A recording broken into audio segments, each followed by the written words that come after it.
ఈ మిథున రాశి వారికి ఈ వారంలో మొత్తం 4 గ్రహాలు అనుకూలంగా ఉన్నాయి. మంచి ఫలితాలను లాభాలను అందుకుంటారు. జన్మరాశిలో గురువు సంచరించడం వల్ల జన సంబంధాలు పెరుగుతాయి. సమాజంలో గుర్తింపు పేరు ప్రఖ్యాతులకు అవకాశం ఉంది. జన్మరాశిలో శుక్ర సంచారం వల్ల మీ ఆలోచనలు కొన్ని కలిసి వస్తాయి. ఆత్మీయులతో కలిసి ఆనందంగా కాలం గడుపుతారు.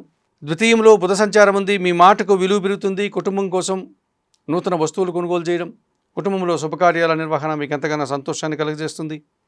తృతీయంలో కేతువు సంచరిస్తున్నాడు. జన సహకారంతో చాలా పనులు సునాయాసంగా పూర్తి చేస్తారు. నిరాడంబరంగానే మీరు సత్ఫలితాలను అందుకుంటారు. భగవంతుని ఆశీస్సులు కూడా మీకు లభిస్తాయి. ద్వితీయంలో రవి సంచారం వల్ల మీ మాటల వల్ల అధికారులతో అభిప్రాయ భేదాలకు అవకాశం ఉంది. లేక తండ్రితో మనస్పర్ధలకు అవకాశం ఉంది. ప్రభుత్వం నుంచి రావాల్సిన విషయాలు ఏదైనా ఉంటే అవి వాయిదా పడే సూచన కనిపిస్తుంది. ఈ రాశి వారికి వారంలో మంగళ బుధ గురు శుక్రవారాలు అనుకూలంగా ఉన్నాయి. దానాలు ఇచ్చేటువంటి క్రమంలో ఈ మిథున రాశి వారు గోధుమలు కానీ గోధుమ పిండి కానీ పేదవారికి దానం చేయండి. స్తోత్రపారాయణం విషయంలో సూర్యాష్టకం కానీ ఆదిత్య హృదయం కానీ ప్రతినిత్యం చదువుకోండి.